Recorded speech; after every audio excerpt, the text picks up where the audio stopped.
وہ شپ کافی بڑی تھی، گھر نما۔ اس میں ایک bed room, drawing room, kitchen اور ڈائننگ ہال تھا۔ اسمارا جا کے ڈائننگ روم میں بیٹھ گئی۔ ریحان بھی چلتا ہوا اس کے پاس آیا۔ میں بہت بے سکون ہوں۔ یہی تکلیف مجھے ماما بابا کی ڈیتھ پر ہوئی تھی۔ کتنا عرصہ میں بے چین بے سکون رہا۔ مجھے لگا تھا سکون کہیں بھی نہیں ہے، لیکن جب تم آئی میری لائف میں سب بدل گیا۔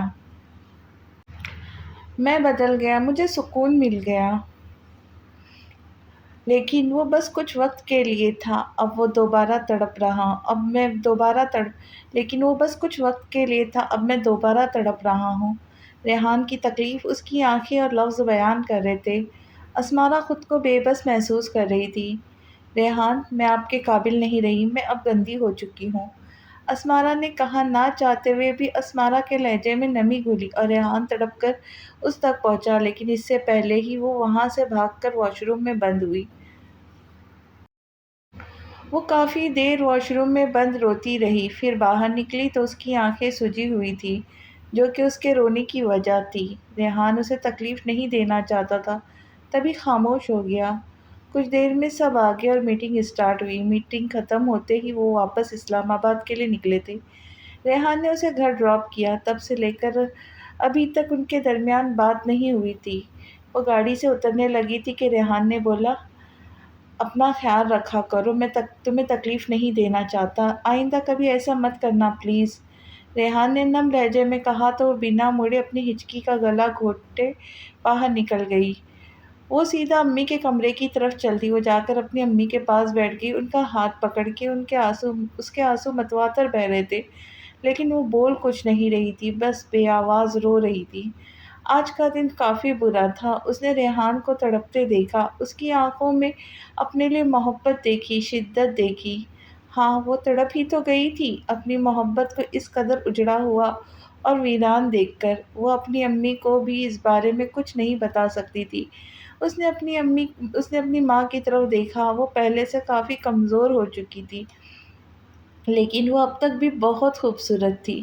ماما یار، میں جتنا بھی تیار ہو لوں، آپ کی جتنی خوبصورت نہیں بن پاتی، اسمارا نے لاڑ سے ان کے گلے میں باہیں ڈالتے کہا۔ نہیں تو، میری بیٹی تو سب سے پیاری ہے۔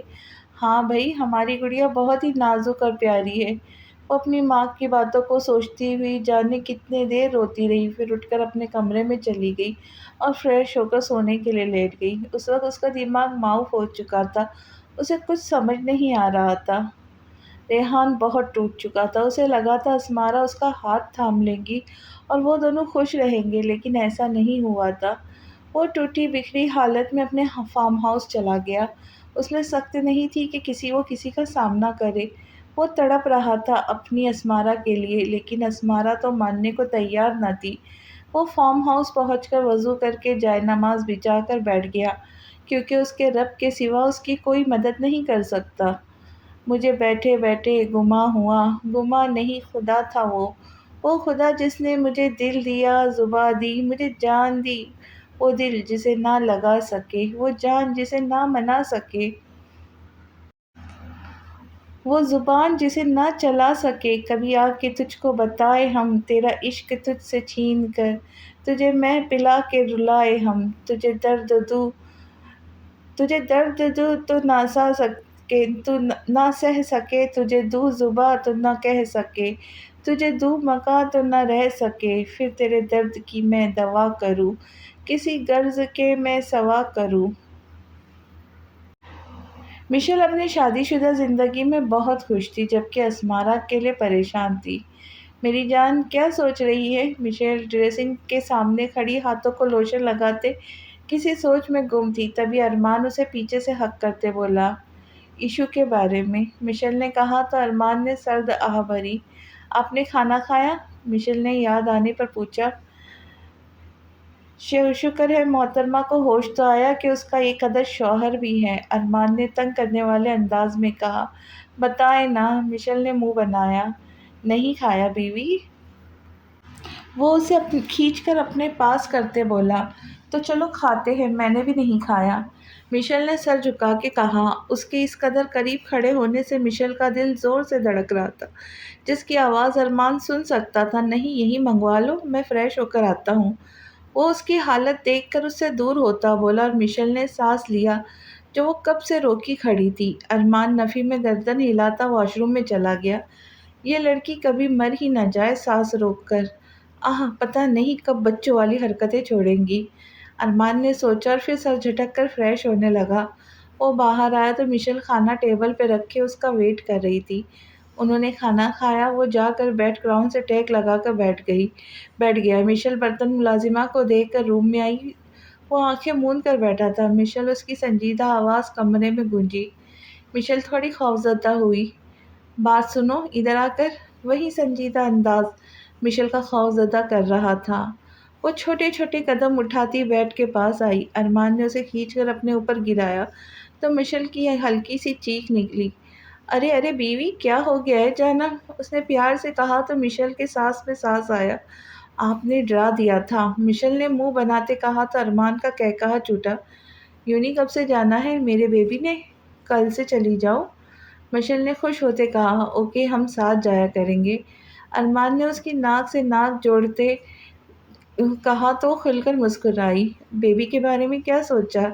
ارمان، اسٹڈی تو کمپلیٹ کر لوں۔ اچھا ٹھیک ہے، لیکن جس دن میرا صبر جواب دے گیا پھر نہ کہنا۔ وہ کچھ کہتے اس پر جھکا اور لائٹ بند کر دی۔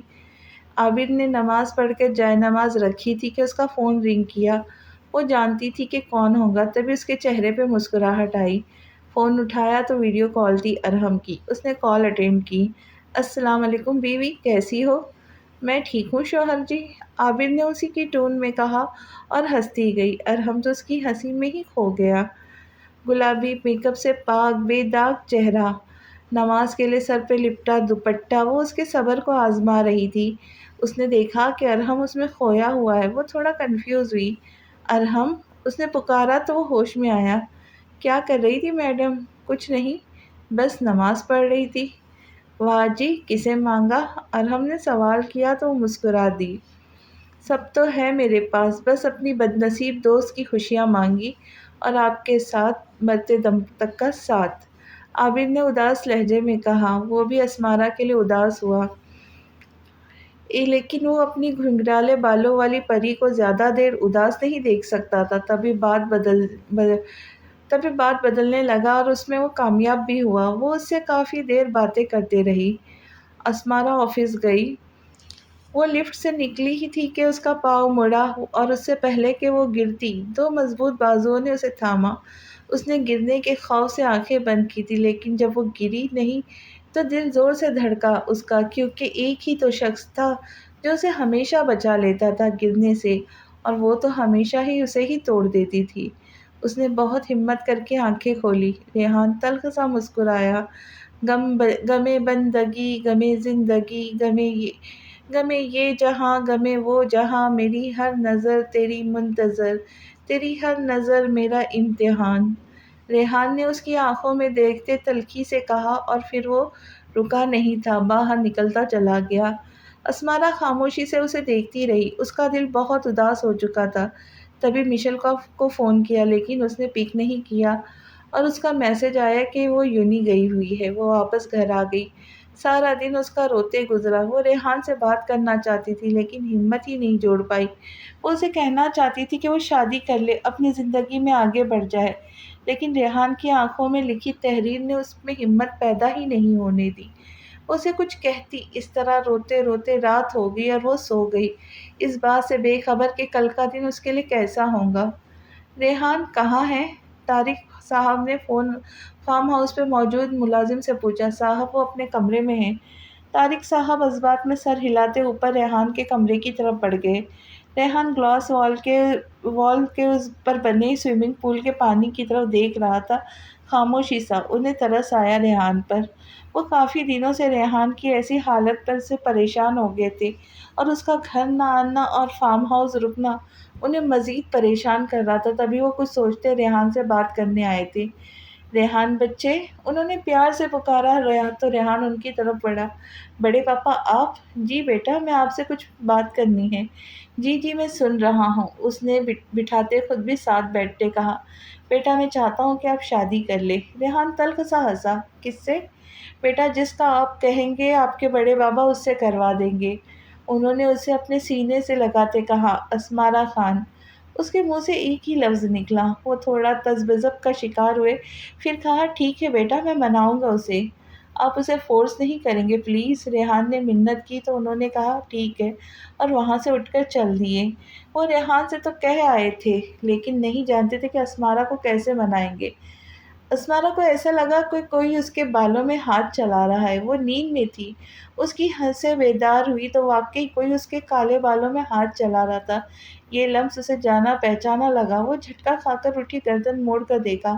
اسمارا کا چہرہ فوراً آنسوؤں سے بھرا۔ وہ بے یقینی سے اپنے سامنے بیٹھی شخصیت کو دیکھ رہی تھی۔ آنسو اس کے آنکھوں سے متواتر بہہ رہے تھے۔ آنکھوں میں حیرانی ہی حیرانی تھی، بے یقینی ہی بے یقینی تھی۔ مما! اسمارا چیخ کر ان کے گلے لگی اور بس روتی گئی۔ اسے چپ کرانے لگی، اس کی کمر سہلانے لگی۔ بس میری بچی، بس کر دو میری جان، میرا کلیجہ پھٹ جائے گا۔ انہوں نے روتے اسمارا کا چہرہ چومتے کہا، مما! وہ دہاڑی۔ انہوں نے زور سے اسمارا کو اپنے ساتھ لگایا اور نہ جانے کتنی ہی دیر روتی رہی۔ مما، ریحان آپ ان کی کوششوں سے ہی ٹھیک ہوئی ہے، ریحان کو بتا دوں؟ اسمارا نے روتے ہوئے کہا۔ اس وقت انہیں اپنی بیٹی کوئی پاگل دیوانی سی لگ رہی تھی۔ ریحان ساری رات سو نہیں سکا تھا، ابھی بھی گلاس وال کے اس پار کسی غیر مرئی نقشے کو غور سے دیکھ رہا تھا کہ فون کی آواز سے ہوش میں آیا۔ فون پر اسمارا کا نام جگمگا رہا تھا۔ اس نے ایک نظر وال کلاک کی طرف دیکھا، 7 بج رہے تھے۔ اتنی صبح صبح فون؟ وہ پریشان ہوا اور فون اٹھایا۔ ریحان! اسمارا نے روتے ہوئے پکارا۔ اسمارا! میری جان، کیا ہوا؟ سب ٹھیک تو ہے نا؟ کیوں رو رہی ہو؟ ریحان! وہ مما! کیا ہوا مما کو بتاؤ اسمارا، میرا دل پھٹ جائے گا۔ ریحان! مما جاگ گئی، وہ ٹھیک ہو گئی۔ اسمارا نے روتے ہوئے مشکل سے اپنی بات پوری کی۔ کیا؟ ریحان بہت خوش ہوا۔ ہاں، آپ جلدی آ جائیں نا پلیز، اسمارا نے کہا تو فوراً فون بند کرتا، گاڑی کی کیز اٹھاتا باہر نکلا۔ اس نے مشیل، ارحم، عابر سب کو ہی بتا دیا تھا۔ گھنٹے تک سبھی وہاں موجود تھے۔ اسمارا کا رونا ختم ہی نہیں ہو رہا تھا۔ بس نہ ایشو، میں ٹھیک ہوں اب۔ ریحان نے بھی اسے ٹوکا کہ مما پریشان ہو جائیں گی، ابھی ابھی تو اٹھی ہے، ان کا دماغ کسی قسم کے اسٹریس برداشت نہیں کر سکتا۔ اس نے بھی اپنی ماں کی طبیعت کا سوچتے رونا چھوڑا تھا۔ ریحان بیٹا، آپ کا بہت بہت شکریہ، آپ نے ہمارے لیے اتنا سب کیا، ایشو سے بہت کچھ سنا ہے آپ کے بارے میں۔ انہوں نے مسکرا کر اپنائیت سے کہا تو ریحان بھی زبردستی مسکرایا۔ کوئی بات نہیں آنٹی۔ ارے بیٹا، جب آپ مجھے ملنے آتے تھے تب تو مما کہتے تھے، اب آنٹی، ناٹ فیئر۔ انہوں نے محبت سے کہا تو ریحان بولا، اوکے مما۔ مما، آپ کو سب باتیں یاد ہے؟ اسمارا نے پوچھا۔ ہاں میری جان، سب یاد ہے۔ وہ بہت خوش تھی، اس کی تو زمین پر پاؤں ہی نہیں ٹک رہے تھے۔ اس وقت وہ سب بھلائے بس اپنی امی کے ساتھ خوش تھی۔ سب نے وہاں ناشتہ کیا۔ ریحان جانا چاہ رہا تھا لیکن اسمارا کی مما نے اسے روک لیا۔ وہ ناشتہ کر کے فوراً نکل گیا۔ اسمارا کو اور کوئی ہوش نہیں تھا، بس مما مما اور مما۔ آنٹی آپ ریسٹ کریں، ہم کل آتے ہیں، مشیل نے اٹھتے کہا۔ ٹھیک ہے بیٹا، وہ کہتی ریسٹ کرنے چلی گئی۔ مشیل اسمارا سے ناراض تھی، عابر بھی ناراض تھی۔ وہ لوگ خاموشی سے جانے لگے تو اسمارا نے ان کا رستہ روکا۔ یہ سب کیوں؟ اسمارا نے پوچھا تو مشیل کسی بپری شیرنی کی طرح اس پر جھپٹی۔ تم جانتی ہو یہ سب کیوں ہے؟ تمہارے ساتھ جو ہوا وہ ایک حادثہ تھا، لیکن ریحان بھائی کو تم اپنے ہاتھوں سے تباہ کر رہی ہو۔ حالت دیکھی ان کی، تمہیں وہ کہیں سے بھی پہلے والے ریحان شاہ لگتے ہیں۔ اسمارا، خدا کے لیے اپنی اور ان کی زندگی تباہ مت کرو پلیز۔ مشیل نے ہاتھ جوڑے اور ارمان کا ہاتھ پکڑے باہر نکلی۔ عابر نے بھی آنسوؤں سے تر چہرہ لیے ایک نظر خاموش کھڑی اسمارا کو دیکھا اور منہ پھیر کر ارحم کا ہاتھ پکڑتے نکل گئی۔ پیچھے اسمارا کا ضبط ٹوٹا اور وہ رو دی۔ میں نہیں رہی اس کے قابل، کسی کے قابل نہیں ہوں میں، اسمارا نے چیختے خود کو مارتے کہا۔ وہ ٹوٹی بکھری حالت میں اپنی ماں کے کمرے کی طرف گئی، وہ سو رہی تھی۔ اسمارا نے فون اٹھا کر ریحان کے پی اے کو کال ملائی اور کہا، وہ آج آفس نہیں آئیں گی۔ صبح کے 11 بج رہے تھے۔ اس نے اپنی امی کی پسند کا لنچ تیار کیا۔ اسے کچھ سمجھ نہیں آ رہا تھا۔ اس کی امی اٹھی تو دونوں نے مل کر کھانا کھایا، ڈھیر ساری باتیں کی۔ بیٹا شادی کب کرنی ہے؟ اسمارا کی مما نے کہا۔ وہ ایک کافی کا کپ نے تھما کر دوسرا اپنے ہاتھ میں لیے ان کے ساتھ بیٹھ گئی۔ بیٹا کچھ پوچھا ہے میں نے؟ مما، مجھے ابھی شادی نہیں کرنی اور کروں گی بھی کس سے؟ اسمارا نے نظریں چراتے ہوئے کہا۔ قصے کا کیا مطلب؟ بیٹا آپ اور ریحان ایک دوسرے کو پسند کرتے ہو نا؟ اور صبح ریحان کی حالت بھی عجیب سی لگی مجھے، جیسے وہ کسی تکلیف میں ہے، ان کی آنکھوں میں کچھ تھا۔ میرا بچہ اپنی مما کو بتاؤ سب ٹھیک تو ہے نا؟ جی جی مما سب ٹھیک ہے، آپ فکر نہ کریں، اب چلے ریسٹ کرے۔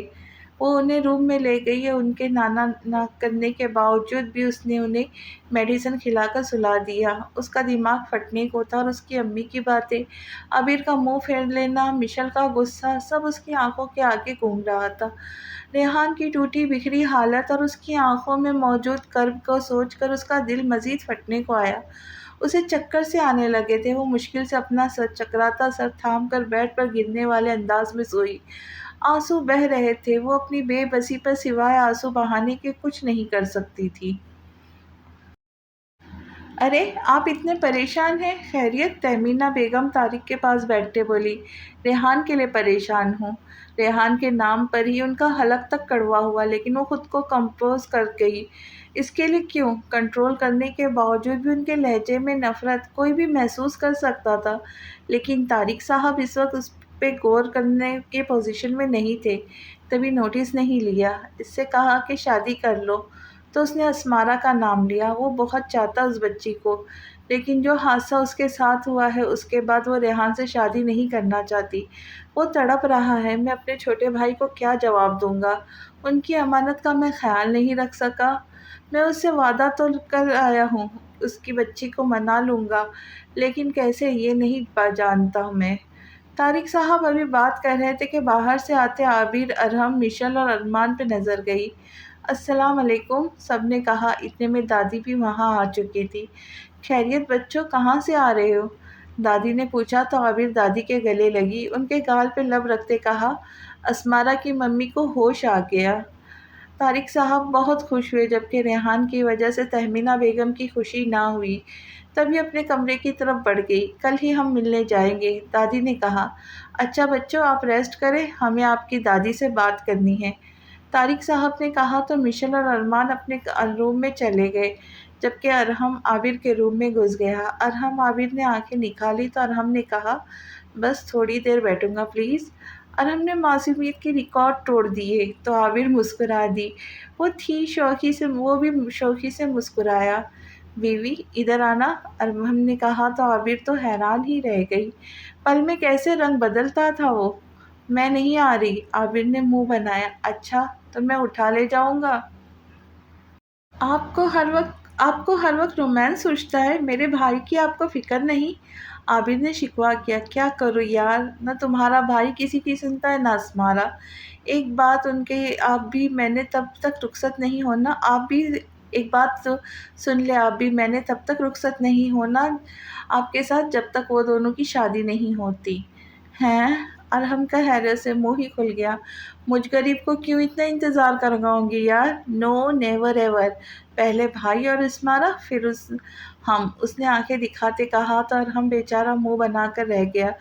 کرتا ہوں کچھ دیر خاموش سوچنے کے بعد ارحم بولا، میرے پاس ایک پلان ہے۔ عابر لپک کر صوفے پر اس کے پاس بیٹھی۔ کیا پلان؟ وہ کافی قریب تھی ارحم کے اور ارحم کو شرارت سوجی۔ پہلے کس کرو، ارحم نے اسے بازو کے گھیرے میں لیتے کہا۔ واٹ؟ عابر حیرت اور شرم سے سرخ ہو گئی۔ کیا واٹ بیوی، کرو نا، پلان تب بتاؤں گا۔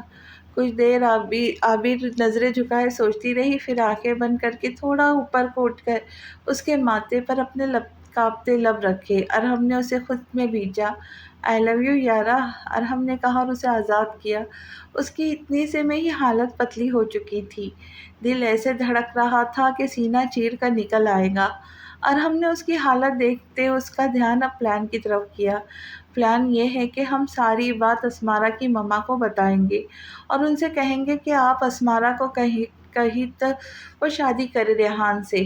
مجھے یقین ہے وہ اپنی مما کی بات مان لیں گی۔ ارحم نے کہا تو اس نے بھی ہاں میں ہاں ملائی۔ ان کا ارادہ کل اسمارہ کی مما سے ملنے کا تھا جب اسمارہ آفس جاتی۔ مشل وہ واش روم کی طرف جا رہی تھی جب ریحان نے پکارا تو وہ چلتی اس کے پاس آئی۔ یار تمہیں اسمارہ سے اس قدر بیہیو نہیں کرنا چاہیے تھا۔ اس کے ساتھ برا ہوا ہے، اسے وقت لگے گا سنبھلنے میں۔ ارمان، اس کے ساتھ ریحان بھائی نے برا نہیں کیا، اور جب وہ اسے شادی کرنا چاہتے تو اسے ہاں کر دینی چاہیے تھی۔ میں مانتی ہوں اس کے ساتھ زیادتی ہوئی ہے، لیکن وہ حادثہ تھا، یہ جان بوجھ کر ایک شخص کو برباد کر رہی ہے، مشیل نے کہا اور واش روم میں بند ہو گئی۔ ارمان بس اس کی پیٹھ دیکھ کر رہ گیا۔ مجھے ضرور اس کا کوئی حل نکالنا ہوگا، ارمان نے سوچا۔ اسمارا جانا نہیں چاہتی تھی آفس، لیکن امی نے زبردستی بھیج دیا۔ اس کے جانے کے آدھا گھنٹے بعد ہی گھر کی بیل بجی۔ انہوں نے دروازہ کھولا تو سامنے عابر اور ارحم تھے۔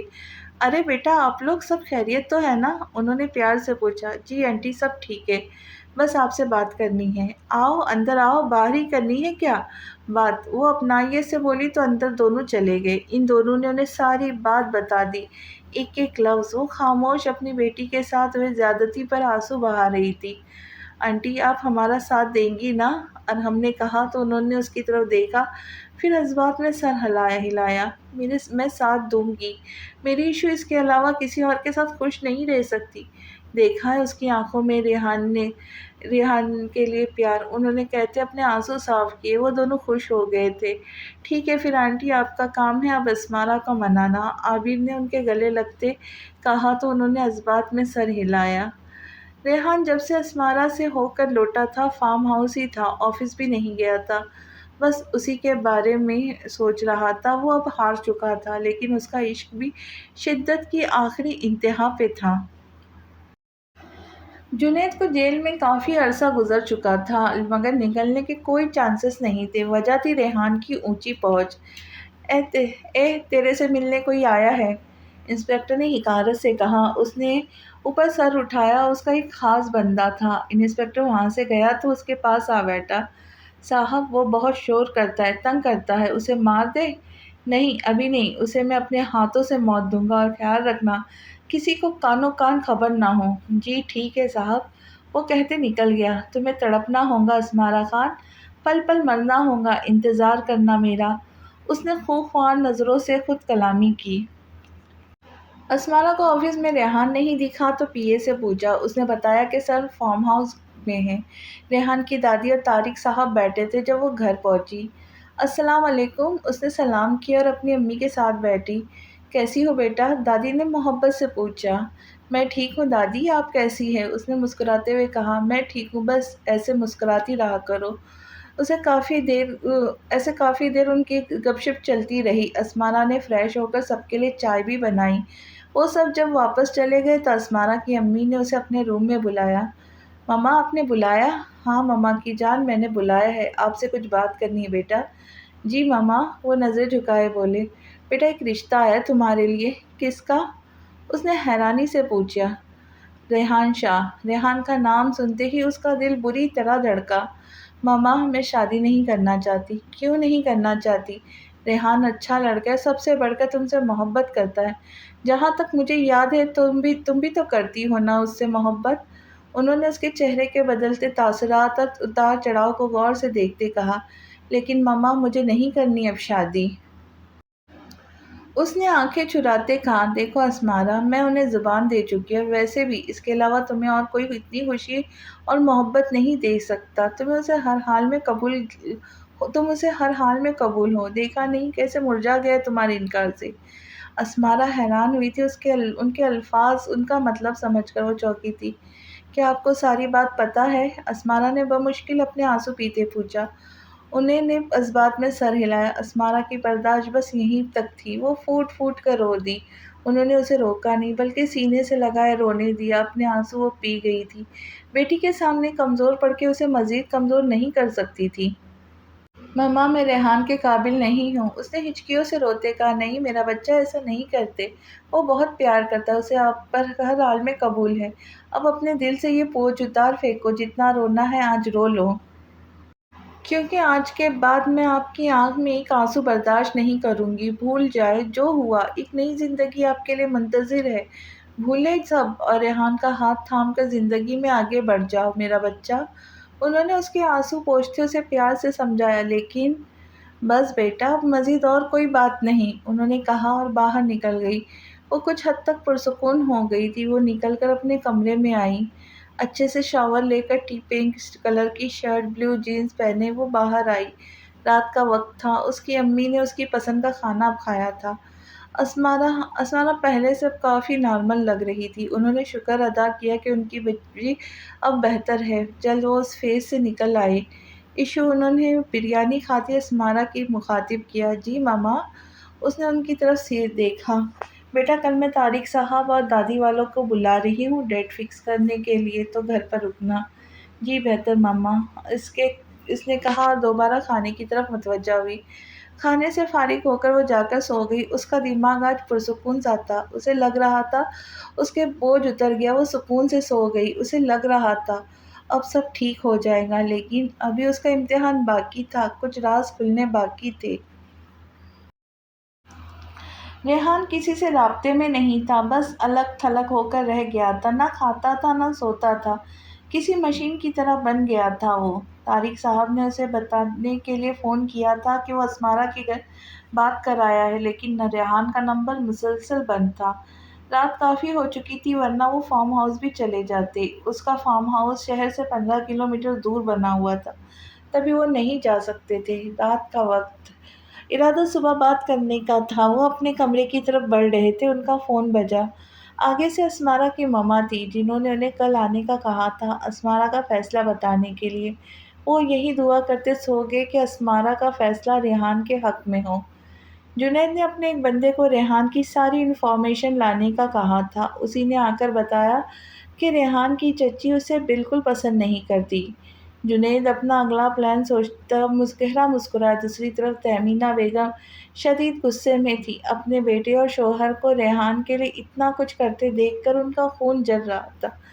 وہ سب اسمارا کے گھر آ چکے تھے، لنچ اسمارا کے گھر ہی کیا تھا، سب موجود تھے سوائے ریحان کے۔ طارق صاحب کے اصرار پر تہمینہ بیگم بھی آ گئی تھی، لیکن یہاں ہونے والی باتوں سے ان کا خون جلا تھا کہ ریحان اپنی پسند کی لڑکی سے شادی کر رہا ہے، لیکن وہ ضبط کر گئی تھی۔ کھانا کھانے کے بعد اسمارا چائے بنا لائی تھی سب کے لیے۔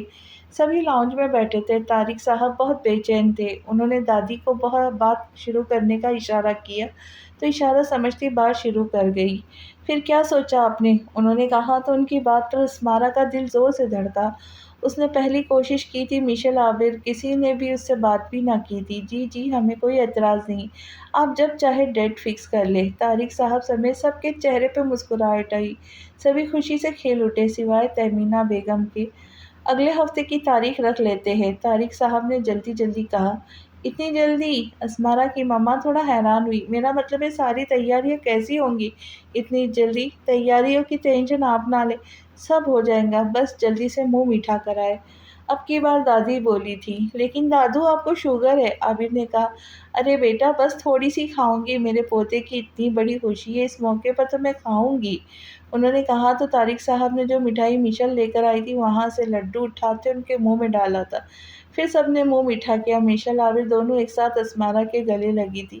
سب نارمل ہو گیا تھا۔ انکل میں کچھ کہوں؟ اسمارا نے کچھ جھجکتے ہوئے پوچھا۔ جی جی بیٹا، انہوں نے پیار سے کہا۔ سب ان کی طرف متوجہ تھے۔ وہ تھوڑی کنفیوز ہوئی لیکن ہمت کر کے کہا، انکل آپ نے ابھی تک ریحان کو ویسے بھی نہیں بتایا، تو کیا یہ ہم انہیں سرپرائز دے سکتے ہیں؟ کیسے؟ انہوں نے ناسمجھی سے پوچھا تو اسمارا نے اپنے ذہن میں چلتی ساری شرارت انہیں بتا دی۔ اس وقت تہمینہ بیگم ان میں موجود نہ تھی، وہ واش روم کا کہہ کر اٹھی تھی۔ حقیقت میں ان سے یہ سب برداشت کرنا مشکل ہو چکا تھا، تبھی اٹھ گئی تھی۔ بیٹا ریحان کا دکھ بھی تو ہوگا، دادی نے کہا تو اسمارا نے ریکویسٹ کی اور سب مان گئے۔ وہ صبح آفس گئی تو ریحان آفس آیا ہوا تھا۔ وہ اس کے کیبن میں گئی۔ ریحان ہم کافی پینے چلیں؟ نہیں اسمارا ابھی بہت کام ہے مجھے، پھر کبھی، اس نے سنجیدگی سے کہا۔ پلیز نا، اس نے کہا تو ریحان نے ایک نظر اس کے چہرے کی طرف دیکھا، اس میں اسے پہلی والی اسمارا کی ایک جھلک دکھی۔ وہ دوبارہ نظریں لیپ ٹاپ پہ مرکوز کر گیا، کچھ دیر خاموش رہنے کے بعد بولا، اوکے فائن، یہاں بنا کر لے آؤ، میں باہر نہیں جا سکتا۔ ریحان نے اس کی طرف دیکھتے ہوئے کہا تو وہ کافی بنانے چلی گئی۔ کافی کا ایک کپ اسے تھما کر وہ اس کے سامنے بیٹھ گئی۔ وہ کچھ دیر اسے دیکھتی رہی، پھر بولی، ریحان مجھے آپ کو کچھ بتانا ہے۔ ہاں بتاؤ، وہ بنا کسی تاثر کے بولے۔ وہ نہ مجھے نہ کیا وہ نہ مجھے نہ لگا رکھا ہے، بتاؤ کیا بات ہے؟ اب کہ اس نے نرم لہجے میں پوچھا۔ وہ مجھے کوئی پسند آ گیا، میں اس سے شادی کر رہی ہوں، مما کو کوئی اعتراض نہیں۔ اس نے خوشی سے چہکتے ہوئے کہا۔ یہ الفاظ کسی تیر کی طرح لگے تھے ریحان کے دل پر۔ ہاں، وہ لڑکی اس کی محبت نہیں، اس کا جنون تھی، عشق تھی اس کا۔ وہ کسی اور کی ہونے جا رہی تھی، اس سے بڑی تکلیف کیا ہوتی اسے؟ وہ بے یقینی سے اسمارا کو دیکھتا وہاں سے کچھ بھی بولے بغیر نکل گیا، اور وہ پیچھے سے بلاتی رہی۔ وہ تو جیسے کچھ سن ہی نہیں رہا تھا۔ اس کے ذہن میں بس یہ بات تھی کہ وہ کسی اور سے محبت کرتی ہے اور اس سے شادی کرنے والی ہے۔ ایسے کیسے وہ کسی اور کی ہو سکتی تھی؟ اس کے لیے تو وہ جوگی بنا بیٹھا تھا، ضبط سے اس کا چہرہ سرخ ہو چکا تھا۔ وہ جا کر اسی جھیل کنارے جا بیٹھا جہاں وہ ہمیشہ بیٹھا کرتا تھا، روتے ہوئے اپنے رب سے شکوہ کرنے لگا کہ کہاں اس کی دعاؤں میں کمی رہ گئی تھی، اسے کسی اور کے نصیب میں لکھ دیا گیا تھا۔ اس وقت کوئی اور ریحان شاہ سے پوچھتا کہ جسم سے روح کس طرح نکالی جاتی ہے، محبت کی تکلیف کیا ہوتی ہے۔ وہ کافی دیر وہاں بیٹھا رہا، پھر اٹھ کر اپنے فارم ہاؤس چلا گیا۔ اسمارا اس کی سچویشن سمجھ نہیں سکی تھی، خیر اس نے سوچ لیا تھا کہ پلان بالکل نہیں بدلنا۔ ریحان شاہ بری طرح ٹوٹ چکا تھا، اسے لگا وہ مر جائے گا، اس کی تڑپ کو وہ مجھے ہی نہیں سکی تھی۔ وہ روتا اپنے رب سے شکوہ کر رہا تھا، قصے پرنم نہیں رہے اس میں، تیرے غم نہیں رہے اس میں، آپ کس دل کی بات کرتے ہیں؟ آپ کس دل کی بات کرتے ہیں، اب وہ عالم نہیں رہے اس میں، غمِ دوا سے دل یوں بہلا، تیرے ماتم نہیں رہے اس میں، اب تو کردار داستاں کے کہیں آپ کچھ جم نہیں رہے اس میں، مانتا ہوں وجود ہے باقی اب مگر ہم نہیں رہے اس میں، سچ یہ ہے جسم بھی ہے تھکنے لگا، ہم بھی تو کم نہیں رہے اس میں، ہر ضرورت کہیں نچوڑو اسے، تھوڑا بھی دم نہیں رہے اس میں، آنکھ نے دیکھی ہے حیات ابرق، اشک اب تھم نہیں رہے اس میں۔ اس نے فیصلہ کر لیا تھا، اپنی زندگی کا فیصلہ۔ جب تک انسان کوئی فیصلہ نہیں کر لیتا تب تک وہ کشمکش میں رہتا، لیکن اب ریحان شاہ نے فیصلہ کر لیا تھا کہ وہ اسمارا کی خوشیوں کے راستے نہیں آئے گا، اپنی تکلیف بھی چھپا لے گا، اسے محسوس نہیں ہونے دے گا، وہ بس خوش رہے۔ اسمارا کی شادی کے بعد وہ ہمیشہ کے لیے ترکی چلا جائے گا، جہاں سے اس کی امی کا تعلق تھا۔ اس کا سارا ننیھال بھی ترکی تھا، اس نے سوچ لیا تھا، اور وہ خود کو سنبھالا تھا۔ اسمارا آفس آئی تو ریحان کہیں نہیں تھا۔ اس نے پی اے سے پوچھا تو پتہ چلا فارم ہاؤس گیا ہے۔ اس نے پی اے سے ایڈریس لیا اور نکل گئی فارم ہاؤس کے لیے۔ وہ گاڑی سے اتری، سامنے ہی فارم ہاؤس تھا۔ وہ گیٹ سے باہر سے بھی بہت خوبصورت تھا، گیٹ پر کوئی موجود نہیں تھا۔ وہ اندر داخل ہوئی تو آگے جانے کے لیے ایک چھوٹی سی سڑک بنائی ہوئی تھی، جس کے دونوں سائڈ سے رنگ برنگی پھول تھا۔ ان پھولوں سے تھوڑا پیچھے دونوں سائڈ سے چیری کے درخت لگے ہوئے تھے، جن پر سفید پھول تھے، اور وہ سب بہت خوبصورت تھا۔ اسمارا ایک ایک چیز دیکھتی اندر کی طرف گئی۔ اندر داخل ہوتے ایک بہت بڑا لاؤنج تھا، اس کے رائٹ سائڈ پر اوپن کچن تھا، لیفٹ سائڈ پر 3 رومز بنے ہوئے تھے، اور بیچوں بیچ اوپر کو جانے کی سیڑھیاں تھیں۔ اوپر 4 کمرے بنے ہوئے تھے، وہ بہت بڑا تھا، گھر ٹائپ تھا۔ وہاں ایک ملازم آیا۔ بی بی جی کون ہے آپ، یہاں کیا کر رہی ہے؟ ملازم نے پوچھا تو اسمارا ہوش میں آئی۔ ریحان کا روم کون سا ہے؟ اس نے اس کی بات کا جواب دیے بغیر ہی کہا۔ آپ بیٹھے، میں انہیں بلاتا ہوں۔ انہوں نے اسمارا سے کہتے ریحان کے روم کی طرف بڑھے، جو کہ نیچے رومز میں بیچوں بیچ تھا، وہ بھی اس کے پیچھے لگ گئی۔ ملازم نے دروازہ ناک کیا اور اندر داخل ہوا۔ صاحب، کوئی لڑکی؟ ابھی اس نے کہا بھی نہیں تھا کہ اسمارا داخل ہوئی۔ السلام علیکم ریحان، کیسے ہو؟ اسمارا کی آواز پر وہ جو گلاس وال کے باہر دیکھ رہا تھا پلٹا۔ اس کی آنکھیں شدید سرخ تھیں، لیکن چہرہ مطمئن سا تھا، کیونکہ جب انسان کوئی ایک فیصلہ کر لیتا ہے تو مطمئن ہو جاتا ہے۔ وعلیکم السلام۔ اس کا انداز بے تاثر سا تھا۔ اسمارا کو تھوڑا عجیب لگا، لیکن اس نے زیادہ نوٹ نہیں کیا، اور ریحان کے ساتھ پڑی خالی کرسی پر بیٹھی، جبکہ ملازم کو ریحان نے کافی لانے کا کہا تھا۔ یہاں کیسے آئی، کوئی کام ہے، اور ایڈریس کہاں سے ملا؟ میں گاڑی چلا کر آئی اور ایڈریس آپ کے پی اے سے لیا، اور کام تو بہت ہی ہے، اسمارا نے معصومیت سے آنکھیں پٹپٹاتے کہا، تو وہ زبردستی کا مسکرایا۔ کیا کام ہے میڈم کو؟ اس نے خود کو کمپوز کرتے، اپنے احساسات کا گلا گھونٹتے زبردستی کا مسکراتے کہا، ریحان میری 5 دن بعد شادی اور میں نے کوئی شاپنگ نہیں کی، تو مجھے ساری شاپنگ آپ کے ساتھ جا کے کرنی ہے، اسمارا نے کسی بچے کی طرح کہا۔ پھر سے وہیں سب کے سب اسمارا کی شادی کسی اور کی تکلیف دے رہا تھا، لیکن وہ خود کو کمپوز کر گیا، زبردستی کی خوشی دکھائی۔ کیسے بتاؤں کیا ہوتا ہے دنیا سے ہر درد چھپانا، اپنی ذات کی دیواروں سے سر ٹکرانا، اپنے سر کو اپنے کاندھے آپ ٹکانا، اشک بہانا، ہر دکھ اپنا خود کو سنانا، خود سے روٹھ کے آپ منانا، اپنے اندر آگ جلا کر اپنی ذات کو راکھ بنانا، یہ سب سہ کر پھر بھی جینا، جیتے رہنا اور پھر اس پر خوش ہونے کا ڈھونگ رچانا، کیا ہوتا ہے؟ لیکن کچھ نہیں۔ آپ چلیں گے میرے ساتھ؟ ساتھ پلیز نا، ویسے بھی شادی کے بعد تو میں ہمیشہ کے لیے چلی جاؤں گی۔ کہاں جاؤں گی؟ ریحان تھوڑا پریشان ہوا۔ ارے میں نے آپ کو تو بتایا ہی نہیں کہ میں شادی کے بعد ہمیشہ کے لیے لندن شفٹ ہو جاؤں گی، اس نے کہا۔ ارمان ضبط کی انتہا پر تھا۔ اب چلو نا، اسے خاموش دیکھ کر اسمارا بولی۔ آج نہیں، کل پلیز، ریحان نے کہا تو اسمارا نے اس کا بازو پکڑ کر اسے اوپر کو اٹھایا۔ نو، ابھی نو تو مطلب؟ وہ اسے کھینچتے ہوئے باہر لے گئی۔ وہ دونوں گیگا مال کے سامنے کھڑے تھے۔ چلے؟ اسمارا نے اس کا ہاتھ پکڑا اور اسے اندر لے آئی۔ میم، کس کلر کا ڈریس لینا ہے آپ نے؟ سیلز نے کہا۔ مجھے ریڈ کلر کا برائڈل چاہیے، کیونکہ میرے منگیتر چاہتے کہ میں ان کے لیے ریڈ کلر پہنوں۔ اسمارا نے مسکراتے کہا۔ ایشو، جب ہماری شادی ہوگی نا، تب تم ریڈ ڈریس پہننا۔ ریحان کو اپنی کہی بات یاد آئی۔ اس نے سر جھٹکا اور اسمارا کو شاپنگ کرانے لگا۔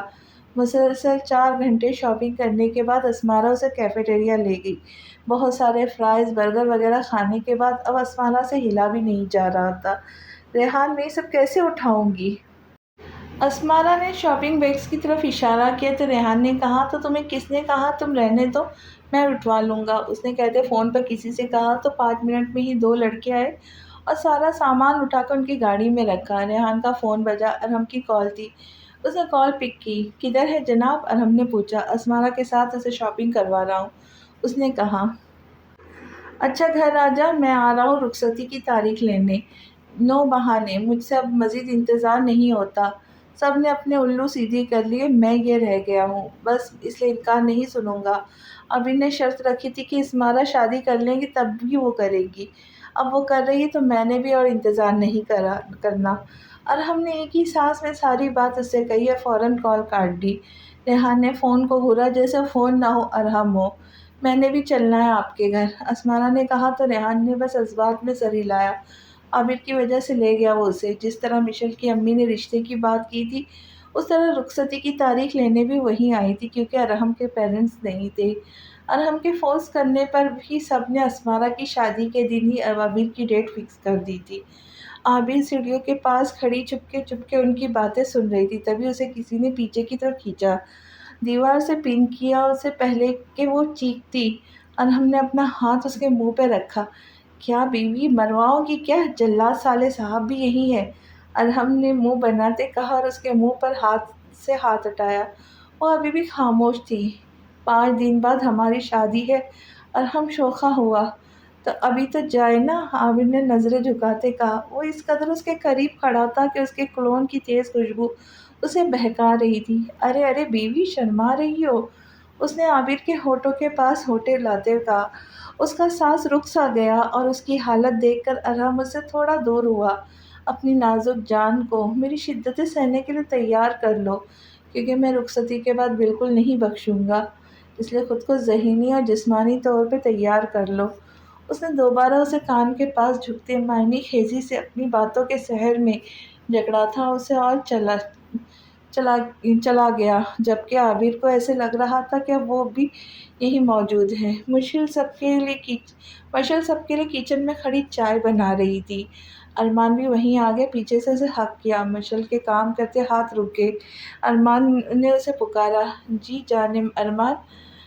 ارمان نے چاہت سے بھرپور لہجے میں کہتے اس کے گردن پر کس کیا۔ وہ شدت سے آنکھیں میچ گئی، دل تھا کہ الگ ہی رفتار سے دوڑ رہا تھا، کوئی آ جائے گا۔ اس نے بڑی مشکل سے کہا، تو آ جائے بیوی ہو میری، ارمان نے کندھے اچکاتے کہا، اور اس کی پونی میں قید بال کھولے، انہیں کھلا رکھا کرو۔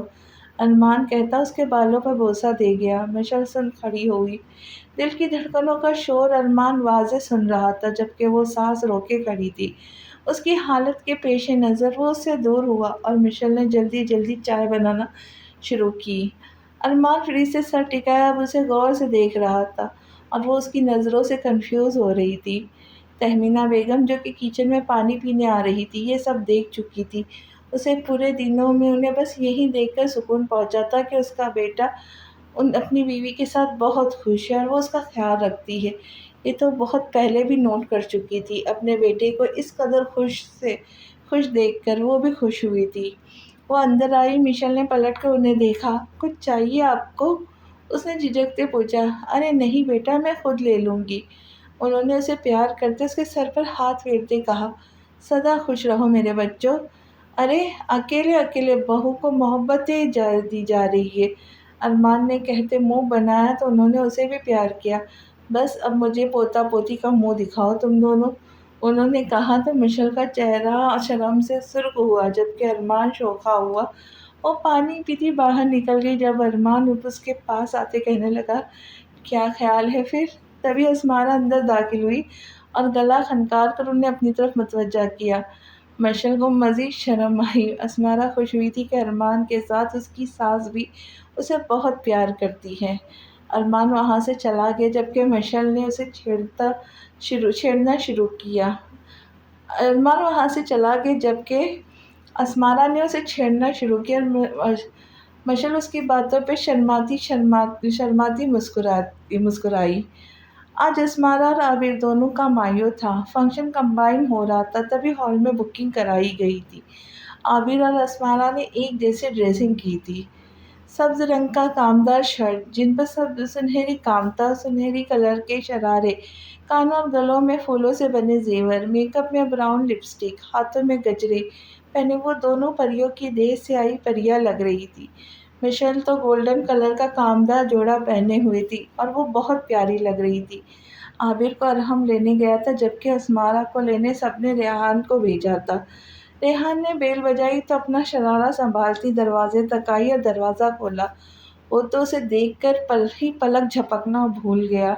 اس کے اس طرح دیکھنے سے اسمارا تھوڑی کنفیوز ہوئی۔ کیسی لگ رہی ہوں میں؟ اسمارا نے مسکراتے ہوئے پوچھا۔ وہ اپنی سوچوں کے بھنور سے نکلا اور پھیکا سا مسکرایا۔ بہت پیاری، اس نے کہا تھا۔ اسمارا نے دونوں ہاتھ اپنے منہ پر رکھ کر شرمانے کی ایکٹنگ کی، پھر خود ہی ہنس دی۔ وہ بھی پھیکا سا ہنسا۔ چلیں دیر ہو رہی ہے، اسمارا نے کہا۔ اس کی گاڑی کی طرف بڑھ گئی، وہ بھی اس کے پیچھے ہی آ گیا۔ سیٹ بیلٹ باندھ لو، ریحان نے بے تاثیر لہجے میں کہا۔ یہ مجھ سے نہیں ہو رہا۔ کافی بار کوشش کرنے کے بعد اسمارا روحان سی ہوئی۔ ریحان نے بنا اس کی طرف دیکھے اس کا بیلٹ باندھ دیا۔ اگر وہ اسے دیکھتا تو جتنا وہ اس کے قریب تھا ممکن تھا وہ بہک جاتا۔ اس کے پیچھے ہٹتے ہی اسمارا نے اپنا رکا ہوا ساز بحال کیا۔ راستے میں وہ اس سے باتیں کرتی رہی جس کا جواب وہ صرف ہوں ہاں میں دے رہا تھا۔ باقی سب جا چکے تھے، بس عابر رہ گئی تھی کیونکہ ارحم اسے لینے آنے والا تھا۔ وہ خود کو آئینے میں دیکھ رہی تھی کہ اس کی نظر دروازے پہ کھڑے ارحم پہ گئی جو اسے ہی دیکھ رہا تھا۔ آپ آ گئے، عابر نے مڑتے کہا۔ تبھی اس کا پاؤں پھسلا مگر اس سے پہلے وہ گرتی اسے ارحم نے تھاما۔ وہ گھبرا گئی۔ ذرا خیال نہیں، ارحم نے اسے سیدھا کھڑا کرتے کہا۔ اس نے منہ بنایا، لیٹ ہو رہے؟ اچھا چلیں۔ اس نے اپنا ہاتھ بڑھایا جو عابر نے تھاما اور اس کے ساتھ چل دی۔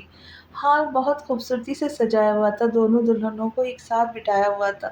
سب بہت خوش پرجوش تھے، سب رسم کر رہے تھے، بس ان سب میں ایک سنجیدہ کھڑا تھا تو وہ بس ریحان شاہ تھا۔ اس سے جب مزید برداشت نہ ہوا تو جانے لگا جب اسمارا کی آواز اس کے کان سے ٹکرائی۔ آپ ایسے فنکشن بیچ میں چھوڑ کر نہیں جا سکتے۔ وہ مڑا اور بیزار سا آنکھوں سے اسے دیکھا۔ پلیز، اسمارا نے کہا تو وہ وہیں کھڑا ہو گیا۔ دلہا نہیں آیا تمہارا؟ ریحان نے کچھ دیر بعد پوچھا۔ نہیں، اصل میں وہ لوگ لندن سے آئے ہیں آج ہی، تبھی نہیں آئے، بارات پہ آئیں گے اور ویسے بھی انہیں ان سب چیزوں میں انٹرسٹ نہیں ہے، اسمارا نے صفائی سے جھوٹ بولتے کہا۔ ریحان اس کی آنکھوں میں شرارت تو دیکھ چکا تھا لیکن غور نہیں کیا۔ جنید جھنجھلایا ہوا تھا کیونکہ 4 دن ہو چکے تھے وہ اپنے آدمی کو تہمینہ شاہ کے پیچھے لگا چکا تھا۔ وہ اس سے ملنے نہیں آتا، وہ بس ایک بار جیل سے نکلتا تو ایک ایک سے حساب لینے کا ارادہ رکھتا تھا، جبکہ سونے کی چڑیا تو اس کے ہاتھ میں پہلے سے موجود تھی۔ وہ سوچتے ہوئے مسکرایا، تو یہ کون سی سونے کی چڑیا ہے جس سے جنید واپس سے اسمارا پہ حملہ کرنا چاہتا ہے؟ یہ جاننے کے لیے ملتے ہیں اگلی کہاں قسط میں، تب تک کے لیے اللہ حافظ۔